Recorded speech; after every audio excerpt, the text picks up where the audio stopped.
This is your mic tonight. Hello, hello.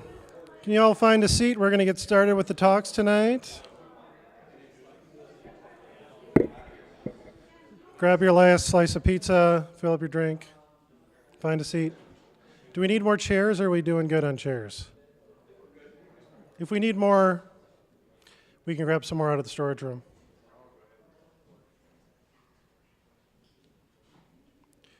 Welcome to MSPWP, February 2018. Josh is not here tonight because he thought it was going to snow a lot, and he didn't want to drive from Hutchinson in 3 inches of snow. And I don't blame him. So I'm your host tonight. I'm Nick Siski. I'm the CTO here at LuminFire. And this is Allyson, who's one of our team members here. She's going to teach us a little bit about basic CSS, right? So if you're not a developer, you might learn something on how to customize the look of your website. And if you are a developer, bear with us. David's going to blow our minds in the second talk. So, all right, take it away, Allyson. Hello, everyone. A lot shorter. Can you hear me? No? Can you hear me? We'll get it closer. How about now? Good? Okay. Okay, so welcome to LuminFire. We are half FileMaker, half WordPress shop. So the solutions that we usually create. My name is Allyson Wehrs. I'm a web engineer with LuminFire. I've been learning how to code for about 4 years. I've been doing WordPress for almost 3. My interests outside of coding are usually outdoors and hiking when it's warm outside, so not right now. Overview of what we're going to look at is some HTML, CSS, CSS and WordPress specifically, and then CSS preprocessors. So, how familiar is everyone with like HTML? Does anyone like not know what it is? I don't. Okay. Does anybody have like their own WordPress sites that they maintain? Like you're actually like building the code and everything? And who just like does like administrative tasks for WordPress? Like doesn't really do any of the code stuff? A couple people? Okay, cool. And those people that don't have as much experience, have you looked at your site in the Chrome DevTools before? Have you like inspected your site? Do you know what they are? Does anybody not know what those are? Okay, cool. I'll show you what those are quick.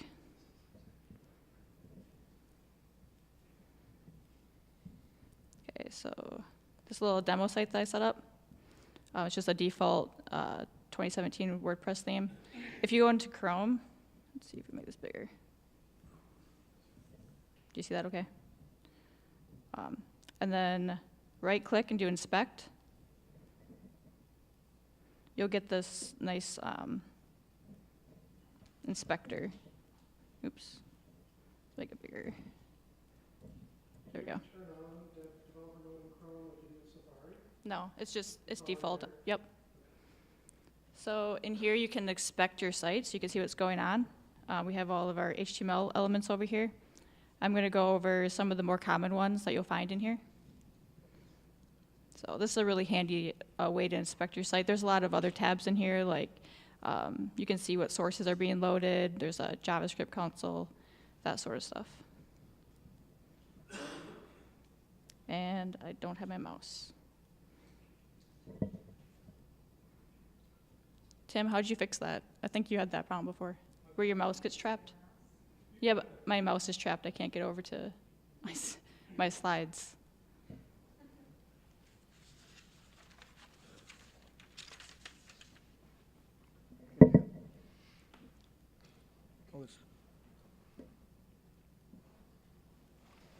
Oh yeah, the mirror thing.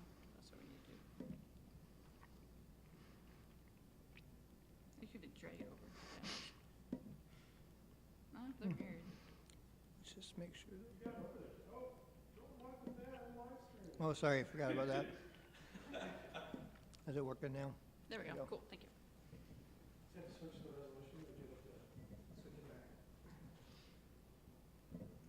Okay, so this is basic tags of HTML, you have opening and closing tags, and then you have tags that are self-closing. And this is the basic structure of an HTML document. So you have the doc type basically just tells the browser what kind of HTML it is. And then you have opening and closing tags for the HTML, and then a head, body, and then title. And another one is paragraphs. So it'll be easier to show you this. So here's a basic HTML demo that I have. Yeah, good idea. That's on your WordPress site. We're going to go with the more advanced way first, because I'm going to show you an example with the theme editor. So is anyone here not familiar with the child theme? I know there's some that are a little bit, okay, we'll go over that.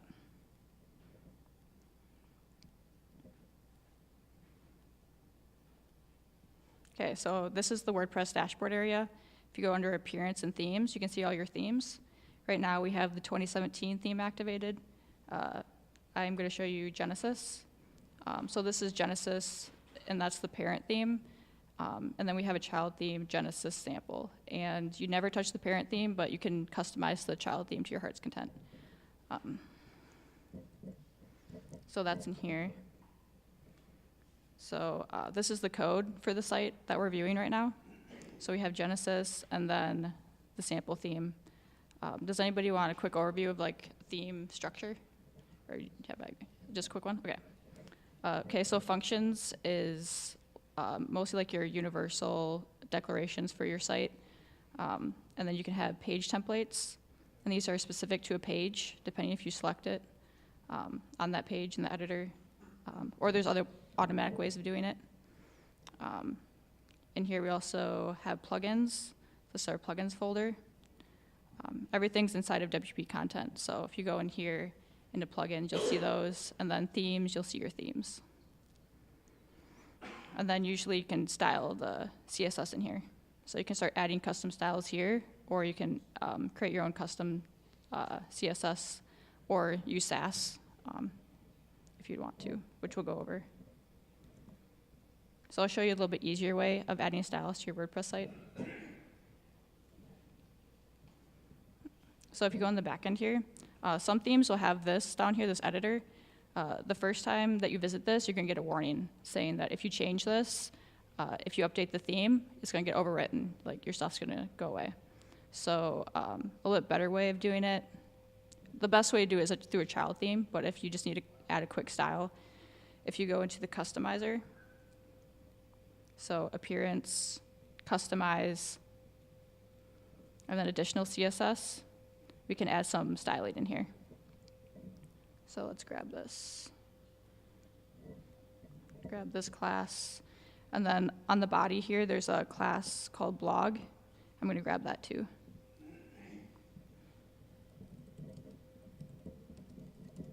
And then go back and grab our styles that we did. And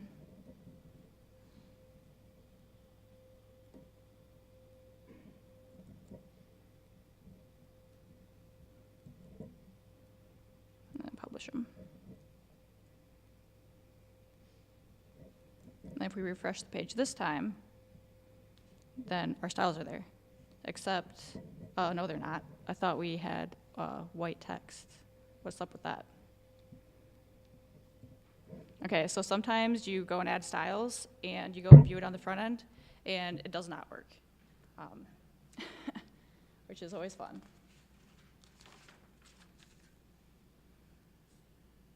So the reason for that is that there could be conflicting styles in your sheet, especially in WordPress. You always have these third-party plugins or other themes, and you're trying to write styles, and they might not overwrite other styles. So if we come in here,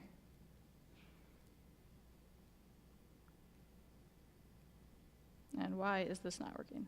That's weird, because like if we click outside of it, then it's white, but if we click into it, then it's black again. So if you see in here, let's see.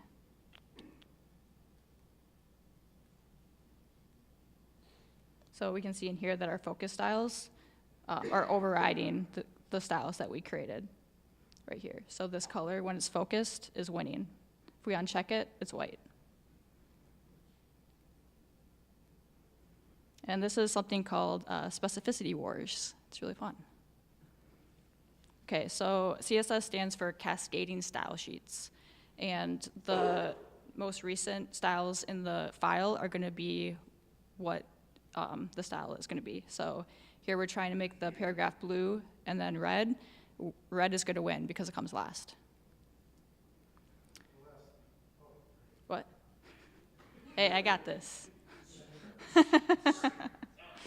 Okay, so this time blue is going to win because we're selecting the first one with an ID, and IDs have more weight than just a regular selector. Here it's purple because, well, why? There's no purple in there.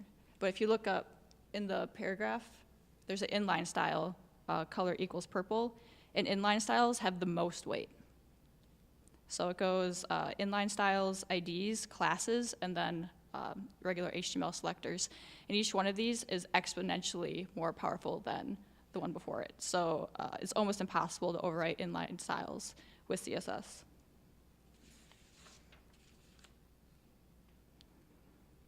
But what if we really want it to be blue and we can't change a third-party plugin's inline styles? There is a magic word that we can use called important, and that will make it blue. That increases the specificity by a lot, and it will overwrite it. If not, just keep adding IDs and classes, and good luck. So here, yeah, don't over, yeah, oh yeah. Good. This is my notes. So it's best practice to use classes for styling and not use important at all. Like if you can help it, don't use important because it's really hard to overwrite if someone else has used it. The best practice is to use classes and not even IDs. So here, if you did for our main.css, if we did .postimage float left and our style sheet came last, that should work. But this is a really common pattern to just add a body class or something in front of that to get your styles to work. And you don't need to increase by a lot, you just need to increase by a little bit, and it should take your styles.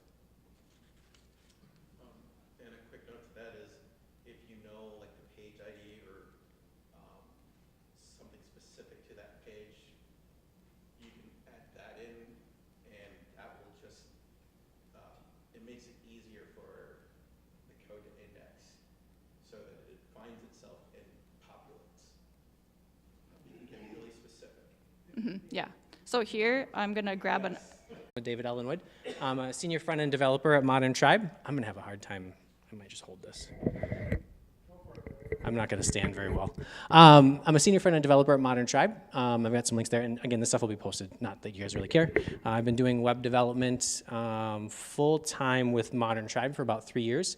And I've been doing web development and design for about 15 years, give or take, if you want to talk specifics. I don't know. We can talk specifics, but about 15 years.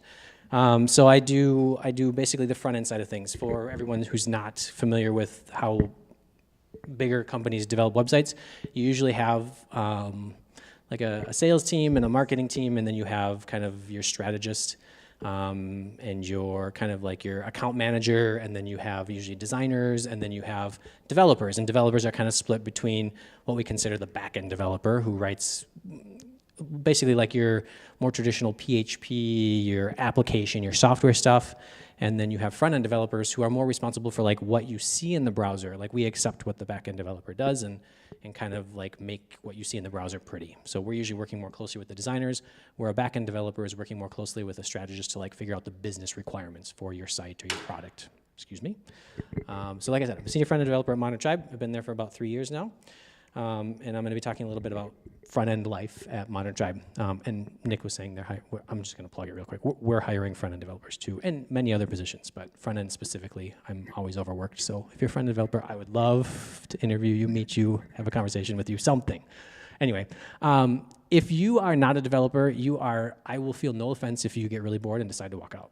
I'm just going to start with that. Like, no problem. Like, I don't take offense to that at all. This is fun stuff for me, but I don't expect everybody enjoys it. So I just wanted to plug that because I know we're kind of getting technical tonight. So at Frontend Tribe, what's the end use? At Modern Tribe, we have products that most people who do WordPress stuff have heard of. The events calendar is kind of a very popular WordPress events-based plugin, so it allows you to publish your events as well as add-ons for things like tickets and aggregation between different websites, sharing events and things like that. And we're split between that and about, it's changing now, but about 50% is our products, so the events calendar and the related plugins, and the other side is doing enterprise-level services development, so basically working directly with clients to build websites, again, primarily on WordPress, but large businesses, colleges, school districts, things like that. We're kind of working through their processes to help them build larger WordPress deployments and kind of almost like software that uses WordPress as the backend. So at Modern Tribe, we have, give or take, about 15 front-end developers, give or take the month or the day, and we all obviously come from different backgrounds, and we have different preferences, and we have different ideas about how we should write our code and how we should use tools. And about 2 years ago, it got to the point where we were always kind of dealing with somebody else's old work, or our own old work for that matter, and figuring out ways to kind of improve, but also like just work through all of the problems that your old stuff brings back to you. So we kind of backed up and said, what's the end, like, what's our goal here? Like, what we do all of this CSS, as you so plainly stated, like to make these things look a certain way in a browser. What's the end goal? Like, why are we fighting with this? And at the end of the day, like, we were using Sass, as everyone does, and it worked great for us. But it also was like very kind of Wild West. Like, there was no strategy, there was no architecture to our styling, there was no requirements or control to how things went. We did code review processes, but it wasn't really formalized or anything like that. And so we ended up in situations where things got out of control with even just the styles that we were serving. And Sass was great. Sass is great. Like, it's a great tool because it takes, like, as was previously shared by Allyson, like, you don't want to have to change the color blue, the same color blue, on 18 different pages through 10,000 lines of CSS. Like, that's just a nightmare. It's just horrible. So Sass gives you ability to take and turn that into a variable and say, this is the color blue, now use it in all these places. And when I want to change that color blue, I change it here and it affects all those places.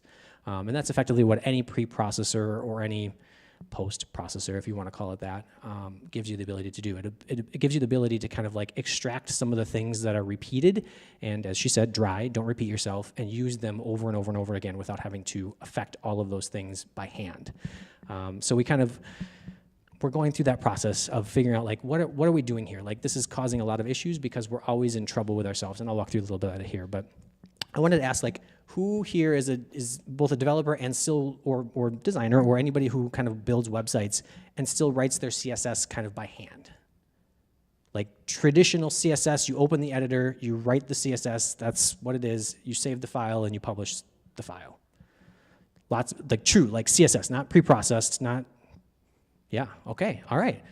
There's room for growth here. This is awesome. I like this. All right, and who here has used, like, Bootstrap or Foundation or other frameworks, toolkits that give you a lot of things built in and you kind of just extend them then? All right, awesome. So you guys are familiar with some of those.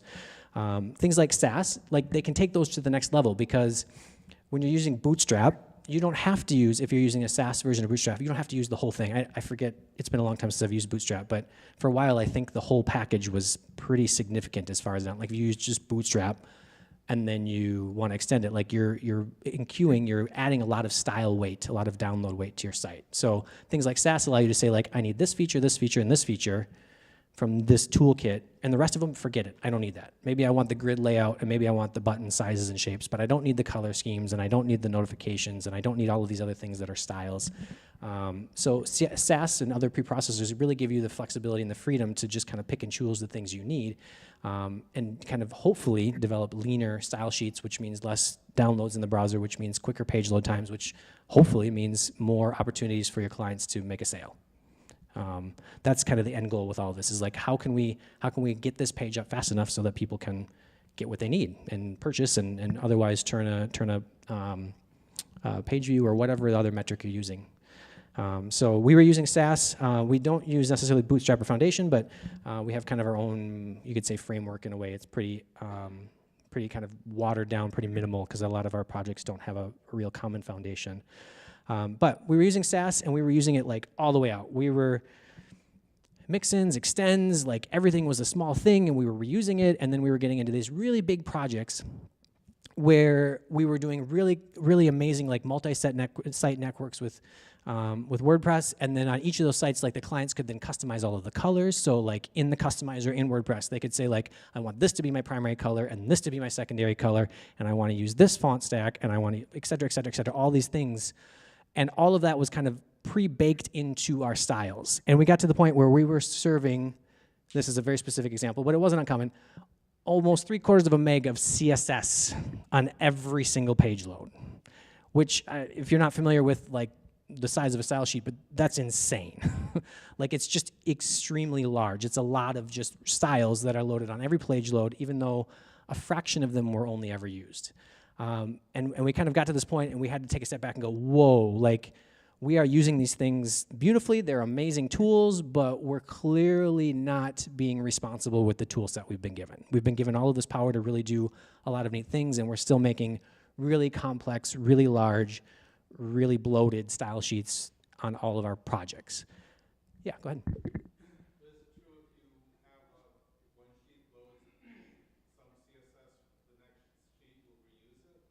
Yeah, so as far as browser caching is concerned, yes. So the first time you get this, you have to download 760K of CSS, and then if it's properly set up, then yeah, every other page load on that page will just reuse it. But you still, I mean, that's 3/4 of a meg just on that first page load before you can see the page. So it was a significant that way. And not only that, but the rendering time on a small phone for that much CSS is a slow, like there's all kinds of ways that that's just not performant. And when you're building large enterprise sites, like everything that you can do to tune that performance really impacts every page view. Whether it's necessarily the downloads that size or not, it's still just a significant amount of code that the browser has to then churn to present the page.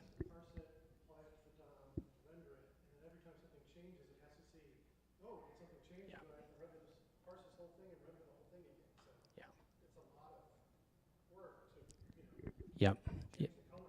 Yeah, so it's like making your browser carrying around like a fully loaded overnight travel bag to go to the grocery store every time. I mean, it's a lot of weight to carry around just to make a page look the way it's supposed to look. Especially again, since this is the compiled stuff for the whole site, and so like not all the pages were necessarily using all of these styles. So you're carrying around that weight and you're never even gonna see it on that page. So we got in the situation where like this has just gone too far. Like we've had too much freedom in how we work as developers, as front-end developers with our styling, with the code that we write, the Sass that we write, and we've gone too far with the tools that Sass gives us so freely. And at the time, this was, like I said, about 2 years ago, there was this idea of PostCSS, which was coming out, and that's exactly where we're gonna go, is like, well, okay, is that just another framework? Like, what's the difference? Before we jump right into that, like, the other thing is like, we were writing like our style sheets like this, and when you have 15 developers who need to move from project to project, like when you don't have a standard format for how things are supposed to look, even in the code, like everything is just slower. Like it's just, other developers have to come back and go like, what does this even mean? Like, what are you talking about? Like, I can't understand this anymore. And to be fair, like even the code that I wrote like 4 or 5 years ago, I go back through and I go like, I don't even understand this. Like, what did I do? Why is this like this? So another issue that we were having is like we wanted to be able to standardize like across all of our front-end developers, across all of our projects, like this is how we write what we write. It's kind of like in English we have like, what is it, the APA style guide, and I think there's another one or whatever. Like the goal was to have a style guide for how we wrote our code, the CSS language, so that everybody wrote the same way. So no matter what project you work on, you could jump in and go, I know that I'm supposed to have a space here. I know that I'm supposed to use tabs and not spaces. I know that I'm supposed to use, et cetera, et cetera, et cetera. Like there was just a standard on how we wrote it. So that was an issue we were having, and we wanted to accomplish that goal. And then other things related to like when you're talking about how you pick selectors, as Allyson was showing us, like you can use IDs and you can use class names. Well, and you can use other selectors as well. Like we were having problems with like, what does a class name even mean? Like the selector that we use for our CSS styles, like what does that mean? And what does that mean to me? And what does that mean to you? And today I may feel this way, so it means this to me. But tomorrow I may feel this way, and does that mean the same thing? And so with these large enterprise sites, that we had a lot of styles and a lot of selectors in our markup that didn't make sense after you had left the project, come back. We had problems with nesting where we were getting like nested CSS selectors that were like 6 levels, 8 levels deep. And so you'd have to like kind of try to transverse this and figure out like, what are you actually talking about here? And we wanted to get to be able to use, and the other things were like, we were duplicating stuff. Like project that's 2 or 3 years old, we're gonna do another blog loop kind of like display where we wanna put our posts on a page a certain way. And it looks very similar to this thing that we did 2 years ago, but maybe this time we've got, instead of having the post date on there, we wanna put the author in that spot. Well, all of a sudden we were doing things where we would copy all of the styles from this because we were too afraid to touch the styles for this. Just copy them all and then apply them to this new thing. So we had 99% of the same styles again and again and again to change one little style because we were so afraid of making changes that would cause issues with what already existed because we just didn't have any kind of way to isolate it and say like, well, these are all the shared, but this is the difference. And then regressing, like I was saying, like things would break all the time. We would end up in situations where I made the change to the thing that is like, I'm just changing this one line, and then we'd go and go through QA or go to launch, and we'd find out, oh, actually it affected this and this and this and this and this, and I didn't mean to affect all those. And so you have a situation where you're constantly fighting against yourself instead of being able to improve. So there was this idea of PostCSS coming out about, I think it was roughly, I mean, it's probably longer ago than this, but it was becoming more popular about 2 years ago. And PostCSS,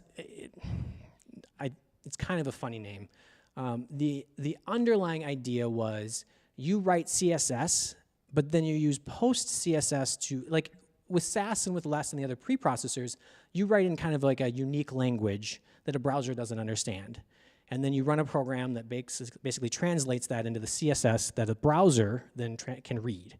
And you kind of have this disconnect between like, I write all this magic stuff and then the browser gets what it needs and I don't ever have to worry about what the browser sees. Like, forget it. Like, it doesn't matter because I got this and the browser, it looks good, it's great, but it could be 760K and nobody cares because that's what the browser gets and that's what the browser needs.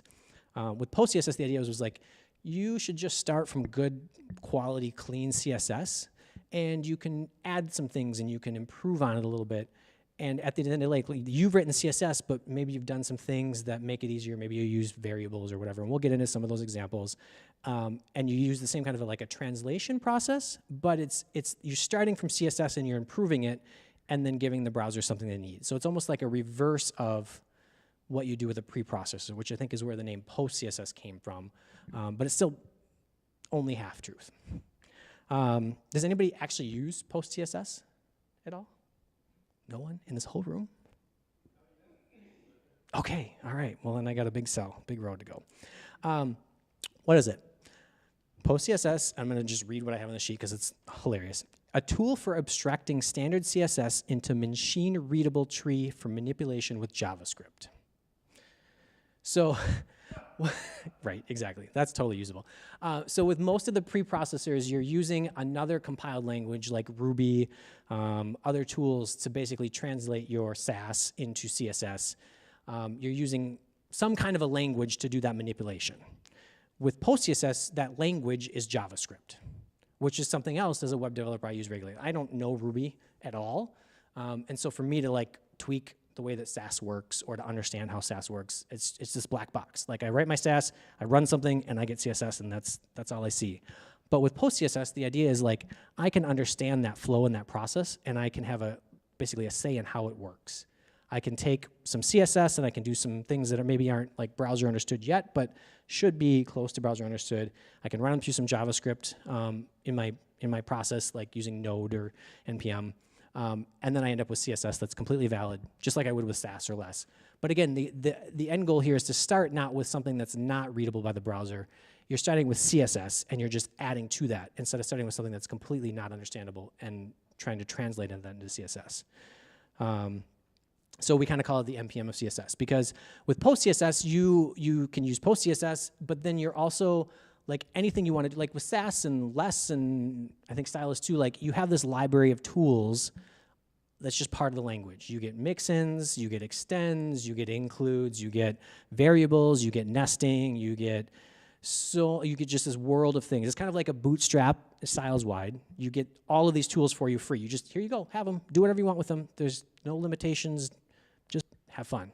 And that's why we ended up in the situation we were in, where with PostCSS, you basically start like, here's a tool to manipulate CSS in JavaScript.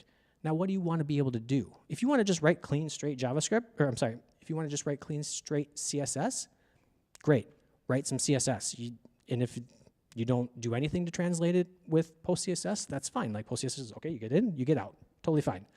But you can add packages to do things like add variables. You can do nesting, you can do imports, you can do mixins, you can do all of the things you can do with Sass, but you don't have to have all of the things you get with Sass out of the box. So it's considered post-processing, but it really depends on how you use it.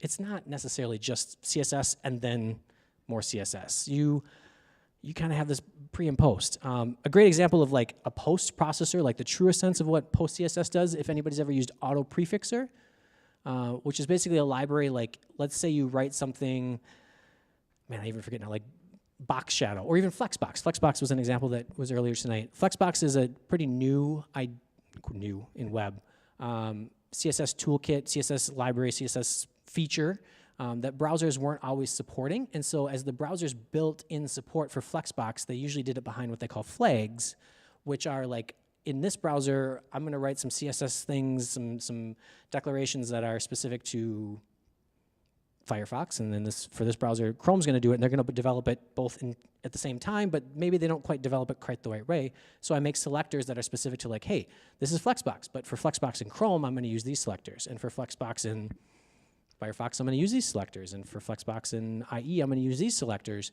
And as the feature itself kind of gets standardized over the time, like you can start to pull out those flags, and just the browser will just render it. The browser will just do the default way that it's supposed to look.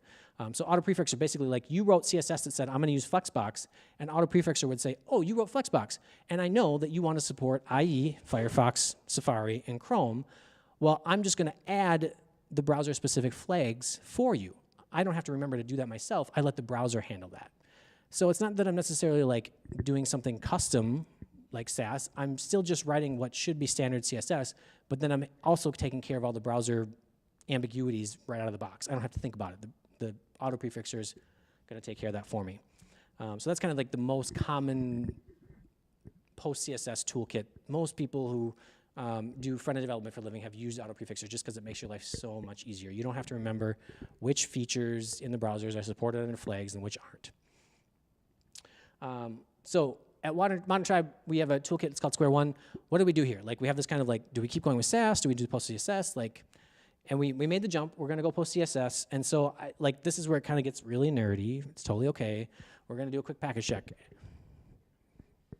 We're going to take a look at our package.json and see what PostCSS transforms or modules that we're using, and kind of talk through like what are some of the things that we did. This is really just like a high-level overview of things that are PostCSS. This is not like an end-to-end tutorial of how to use it, not anything complicated or very devy. This is just like, here's some of the features that we use every day, and some of the ways that we kind of make it more Sass-like, and some of the ways that we do things that aren't necessarily Sass-like. So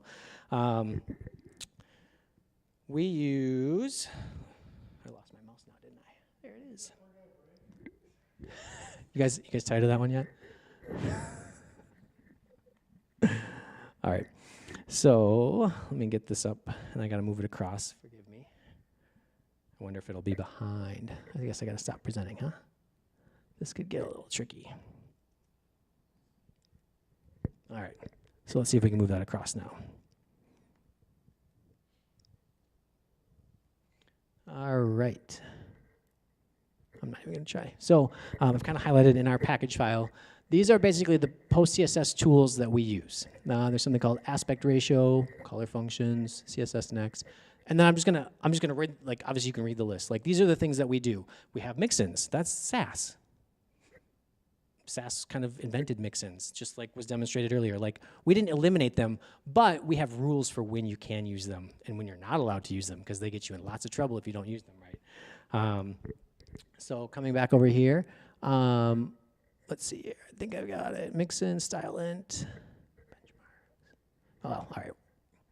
CSS Next. So this is kind of like probably one of the key features of using PostCSS. So as browser manufacturers and standards agencies or whatever are developing like new features of CSS in the browsers, they're coming up with these ideas like I was saying, and you're using AutoPrefixer to target all the browsers until it gets standardized and actually implemented in the browser. There's a lot of features out there that they're working on that you can't necessarily use right now just in CSS, but they're coming and they're working on them. Things like CSS variables, which I think actually might be at this point supported in almost every browser. The idea that you can set a variable and then reuse it throughout your CSS, like that's coming. You don't have to use Sass for that anymore. The browser has a way of doing that that's native to CSS, which is freaking fantastic. But not all the browsers quite support it yet, so you can use PostCSS to use that, and as the browsers support it, PostCSS will just say like, oh, I don't have to transform that anymore. I'll just send it right through to the CSS, because it's not necessarily to do that transform. So it handles that in the background. There's a whole bunch of things here, like custom media queries, different types of color values, filtering, rem units with translation to pixels automatically, like that stuff's coming in the browser, but it may not be here today. So PostCSS, you like include CSS Next, and you can use all these things just the way the browser is going to be expected to use it in a year or 2 years or 5 years, and you don't have to rewrite anything and you don't have to worry about anything. It's just gonna work the way that it's supposed to.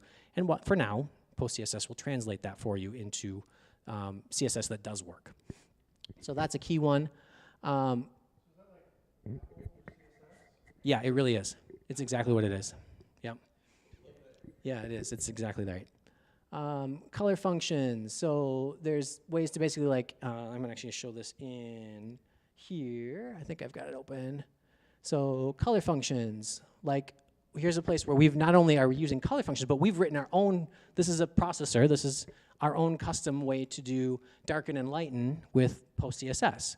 So when you're running a PostCSS file through PostCSS as part of our build process, you hear or you see the term lighten or darken somewhere, and it basically like, oh, that's a function. I don't know that function. Where do I look it up? Oh, here, they've written this function, and basically we can lighten and darken a color with CSS. Now, this is kind of a trivial one. Like, granted, we probably could have used an off-the-shelf library for this, but we didn't. For whatever reason, one of our devs decided to just write it.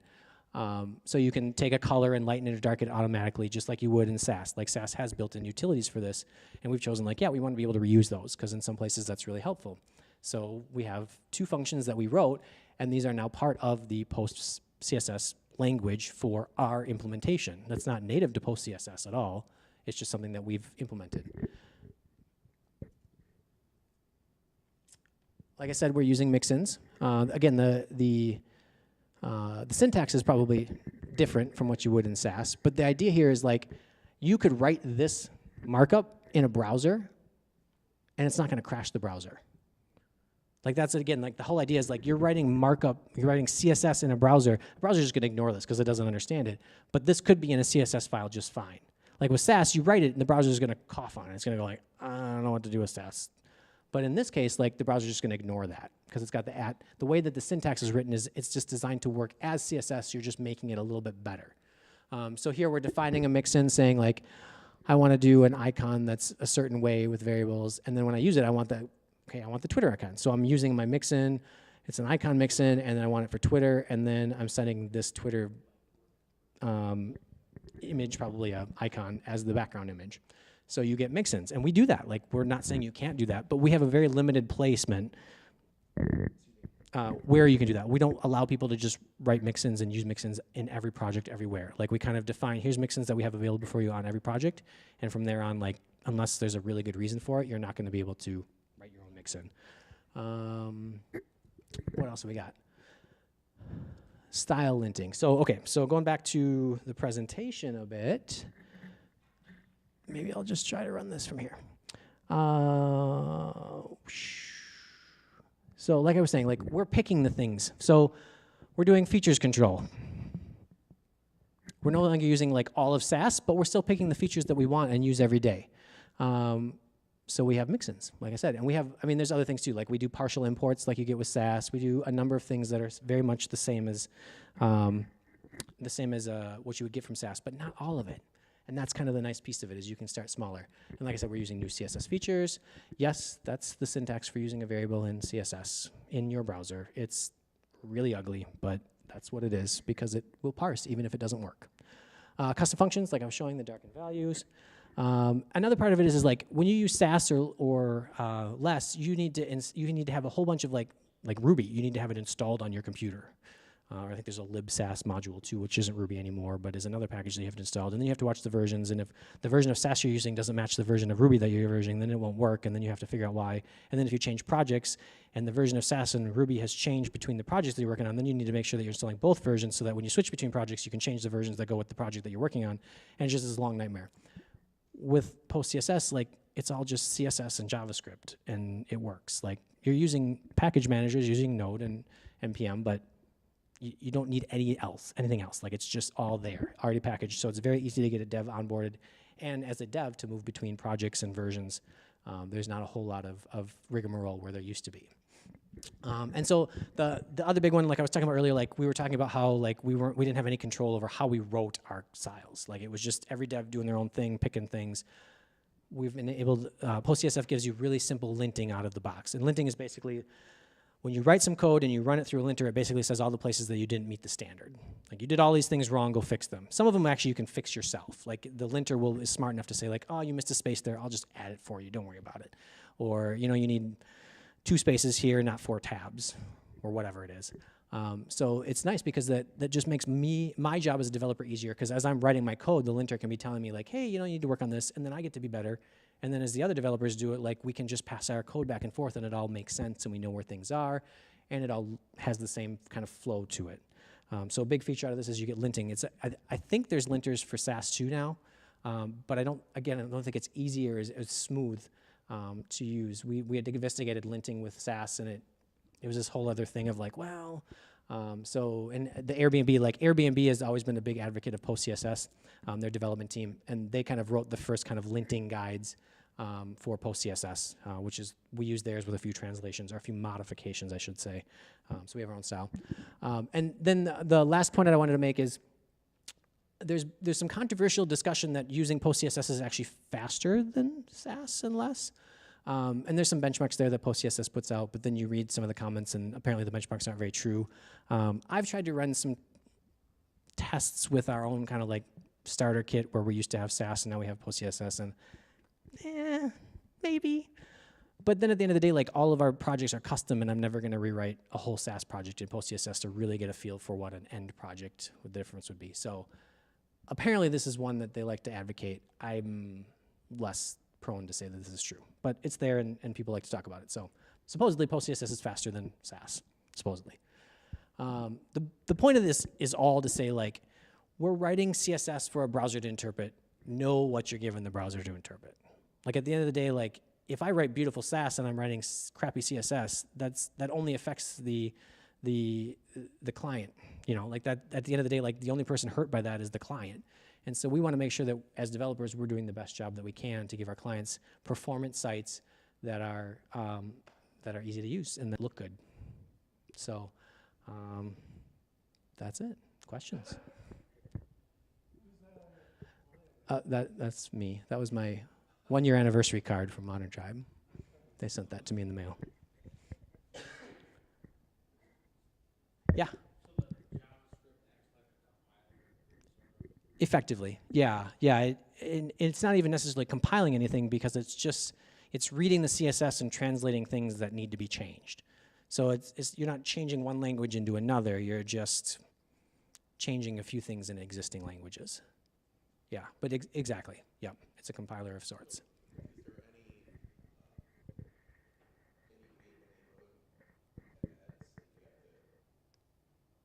Not for the browser, no. No, I mean, because you run it as part of your build process. So where you would have run Sass, like Grunt Sass or Gulp Sass or whatever, whatever your tool chain is for building a project, you run it at the same time. It effectively replaces it. So like I said, we use Grunt still. We're not Gulpy.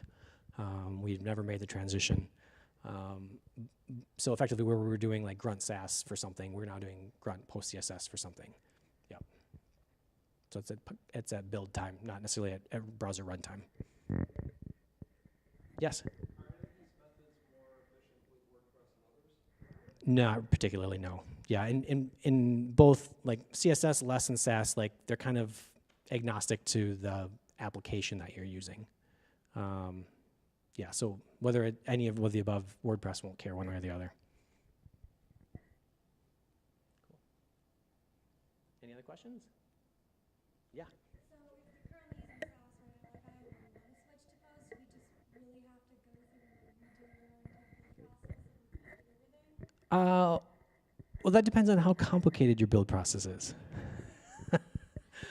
It's not actually too. I mean, I'm happy to show you how we effectively the same task just runs a different tool. So where we used to do Sass, we now do PostCSS effectively. But there's obviously some configuration that you have to do there, and you're going to be writing you can't really reuse your Sass files, and that certainly takes time. Going through changing all of our mixins and all of our stuff over Yeah. different ways is very time-consuming and mature project. It is. It definitely is. And so, with our toolkit, with our framework, we basically spent the time to stop developing the toolkit this way, and now we're going to start this way. And so, any of our legacy projects still use Sass. We've never gone back and redone any existing project. It's just at this point now, going forward, we're using PostCSS instead of Sass for any new projects.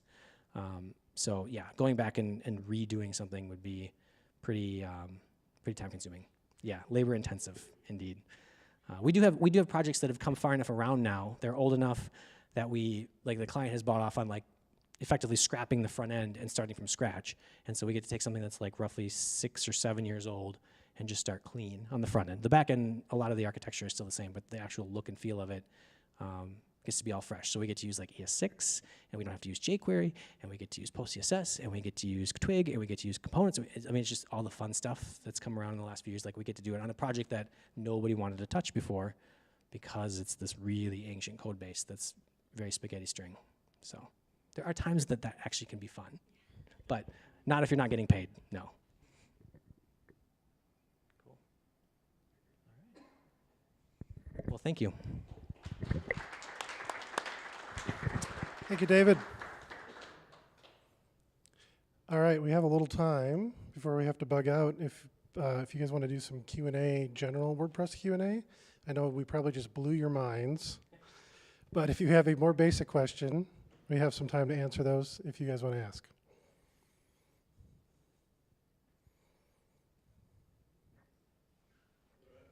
Go ahead.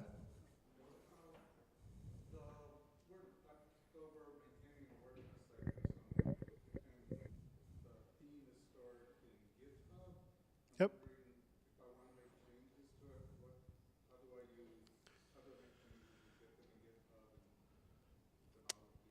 Well, you have two options. You can say, screw GitHub, I'm just going to cowboy code on the server.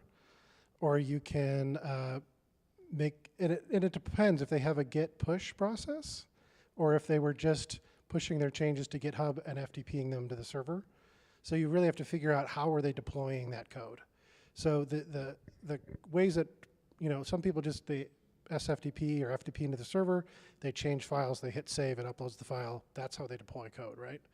Some people work locally and then push the files up via SFTP or FTP.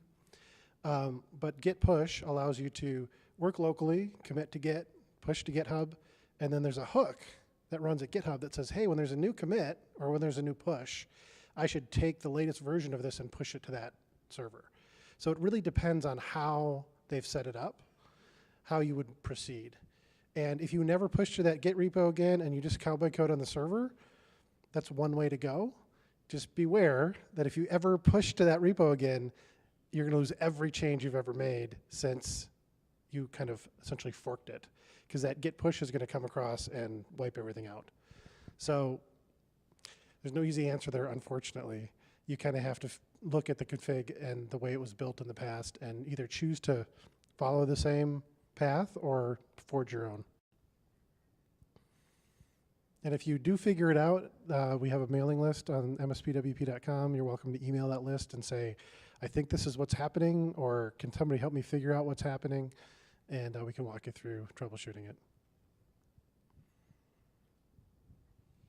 What's the easiest way when you're working on, let's say, launching a WordPress site to not have index.php be what people are going to see on the site right away? To either get like a maintenance page or redirect page, but you can still keep working on the site behind the scenes, but not have it be what people are going to see when they go to the site right away. Sure. Okay. So the question is, how do I work on my website without people seeing what I'm doing? So there's a bunch of plugins out there. They're generally called coming soon plugins. There's literally like at least a dozen. And are they set up that you can still see your site, like let's say instead of going to the site, you'll go to start.php or something? So usually what they do is if you log in, you can see the site. If you're logged in, you see the coming soon page. There are some, like coming soon from SeedProd. They have a pro version, but they also have a free version where you can create a URL like /preview. And if somebody goes to that preview URL, they get cookied as this person gets to see the site, and then they bypass the coming soon page. So if your client doesn't have a login, you could send them to the preview URL. Once they hit that, they end up at the home page and see the site. So the gist is use a coming soon plugin, and that will hide it from the world while you're working on it. Most of those also have a maintenance mode, where if you're like putting it into maintenance to do something, because it's not coming soon anymore, it's in maintenance mode, you can flip it into maintenance mode, which actually tells Google, come back later. If Google comes along and crawls you, it says come back later. It gives the HTTP status code for I'm in maintenance, don't index anything. Because the coming soon page will get indexed by Google as a page on your website. So if you don't use the right mode and Google comes by, you could get indexed poorly for that couple weeks before it goes back out. So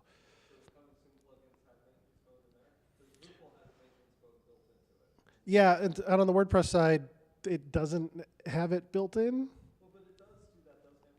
Well, when you're doing plugins, yeah. But it's not a very pretty.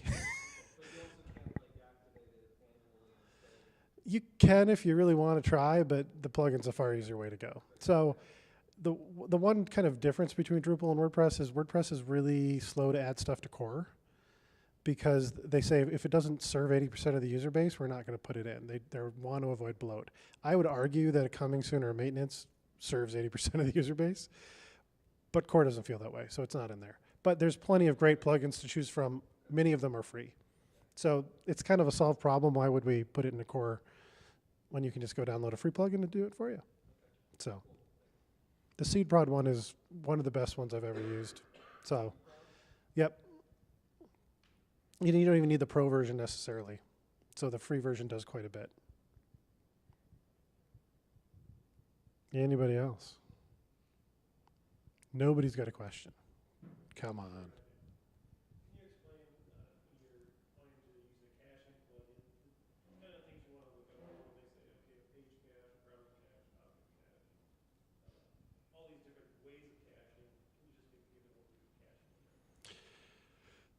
Oh man, okay.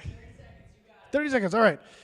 So you have a website, you want it to go faster, and your about page probably doesn't change every time someone views it, right? It probably maybe changes like a couple times a year, if that.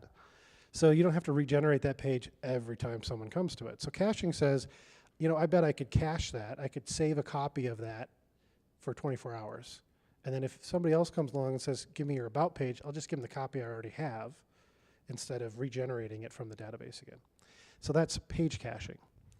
Then it can set a... Well, generally you choose a caching plugin.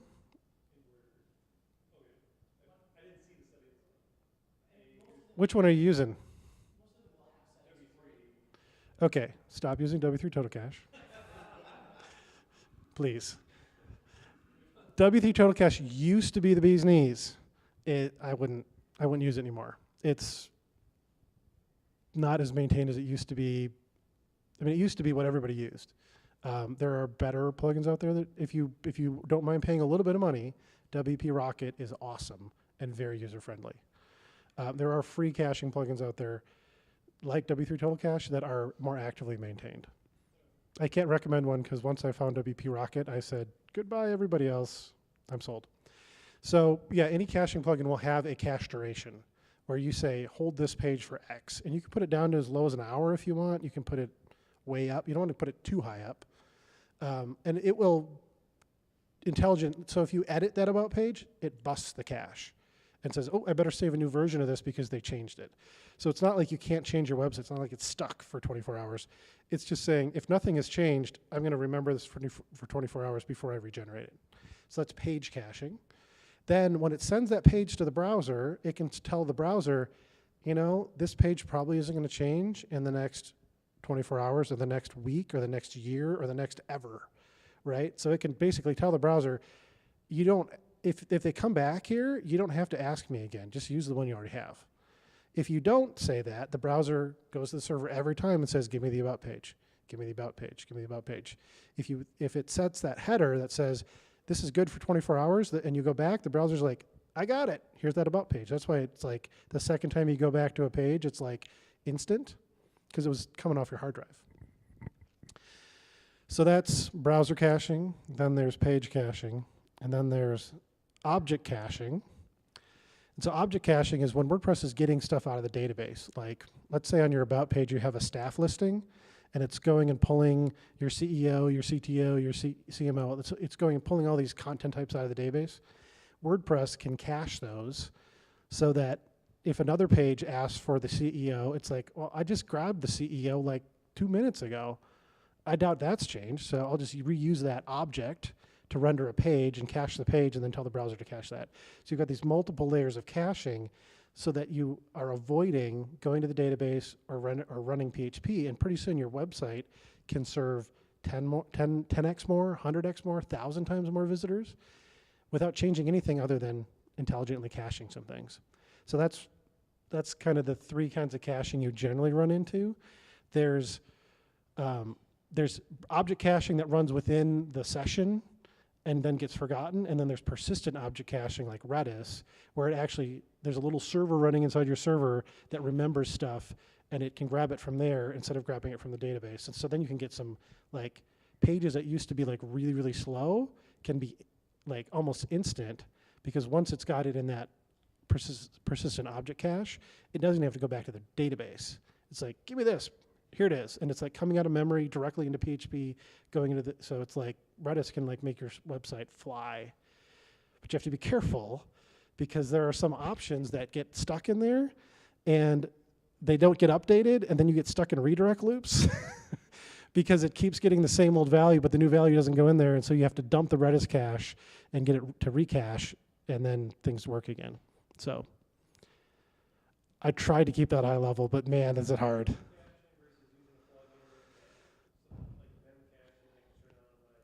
Memcache is similar to Redis. It's the same idea. It's just a different daemon that runs, and it's basically storing stuff in server memory instead of in the database, and so it can access it essentially instantly.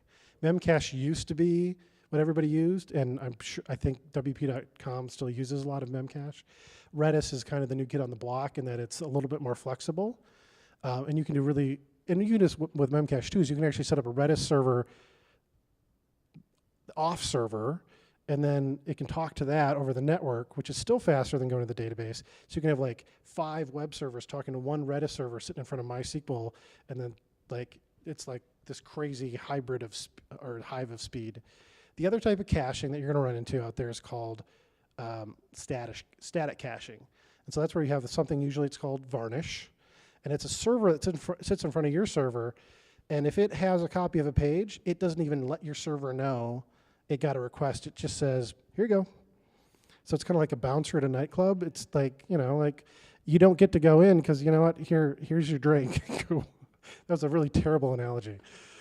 But the gist is Varnish is like this, you know, shield in front of your server, and it, you know, if it doesn't have a copy, it asks for a copy, but once it has a copy, it just returns it really, really quickly to the client or to the browser. And so you're, you know, like WP Engine, Pantheon, they all have static page caches.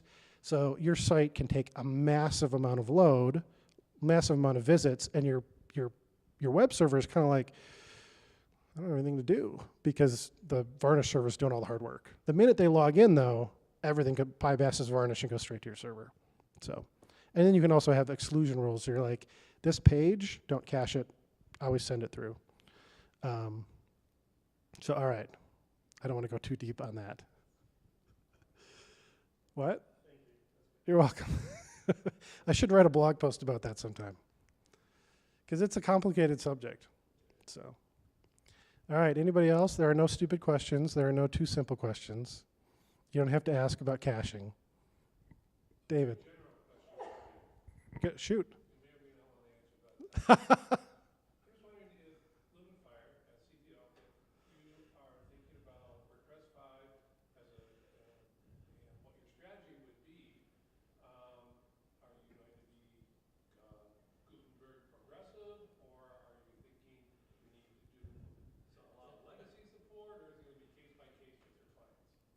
You weren't here last week, were you? Or last month? We talked about it. But there was no video, so there's no record of what I said. So I can totally change my story if I want. No, we're probably going to be very conservative. We're not going to upgrade anyone to 5.0 without having the Gutenberg discussion and looking at their site and saying, I don't know if this is a good fit for you right now. So we may delay 5.0 updates, or if we do, we're going to install the classic editor plugin and just disable Gutenberg until the client's ready to go there. Because the worst thing you can do to a client is completely replace their editing interface without warning. And so we're not going to do that to our clients. We're going to let them opt in. We're going to say, you can have this thing if you want it, but in a lot of cases, they're used to WordPress as it is, or we've built like really cool flexible content fields in ACF, and they don't really have the post editor anymore. So it's like, I don't see the advantage to Gutenberg at that point. But if they want to opt in, we'll have the discussion, make sure they're making an informed choice and turn it on for them if they want. We're a Pantheon partner, so we can really quickly clone their website to Pantheon, turn Gutenberg on there and see what blows up. And say, here, try your site with Gutenberg. If you don't like it, we don't have to turn it on. So we'll probably do some of that with clients where if they want to try it out, we'll clone them a version and let them play with it in something where if they break stuff, it doesn't matter. What do you think is going to happen with long-term support since WordPress has no policy on supporting previous versions? So 4.9.x will get upgrades, but there's no sunsetting and there's no guarantee that they will continue that. And I'd ask that. Continue what? Upgrading previous versions. Well, they usually go 3 minor versions back. So I mean, There has been a history, but as we know, this is a major break. There's no guarantee. yeah, but a lot of security fixes aren't going to really touch Gutenberg.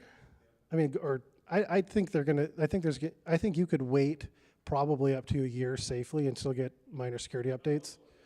But you can still upgrade to WordPress 5 and just install the classic editor plugin and just disable Gutenberg, and so you get the latest, greatest secure code.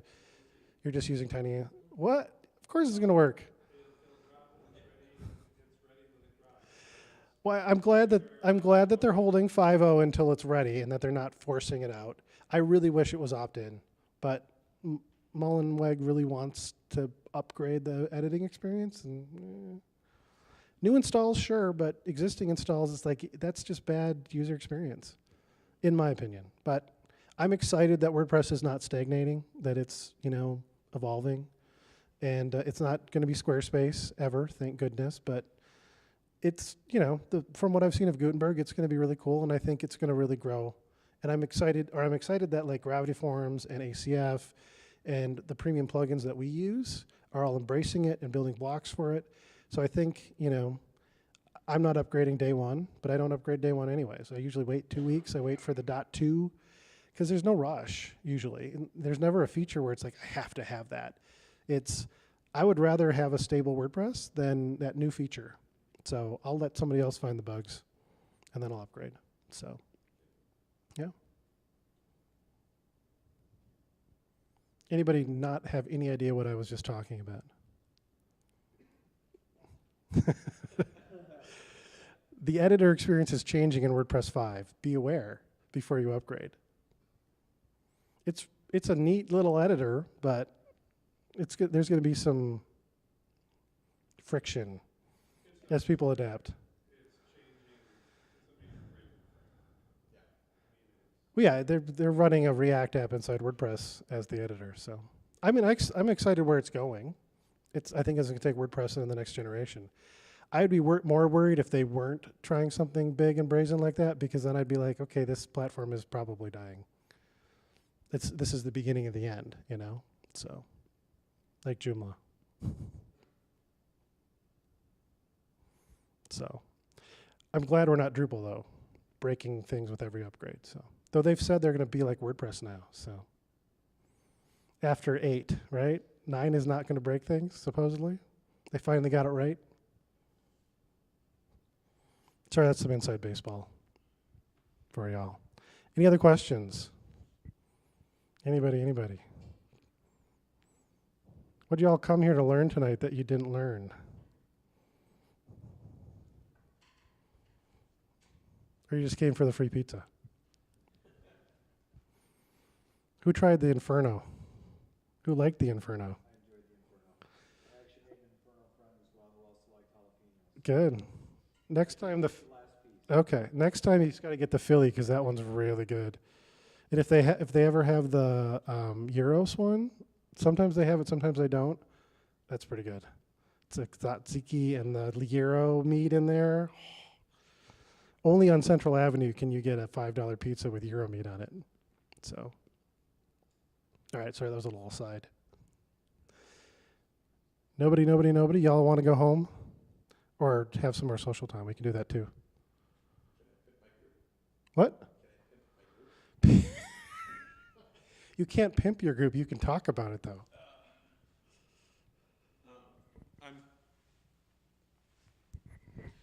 I'm Ken Justiniano, and I'm part of one of the group of people that, three moderators that handle the WordPress small business meetup group.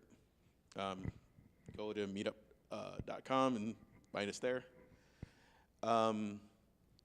We basically allow people to come in with a laundry list of their questions for their website, and we sit down in between three advanced people, we answer your questions. So we're here where it's more structured at, teaching you the technology and teaching you things that are going on with WordPress. We have a tendency of being more hands-on. Bring your laptop, bring your questions, and we can actually show you how to get through some of that stuff. I personally like to teach you how to learn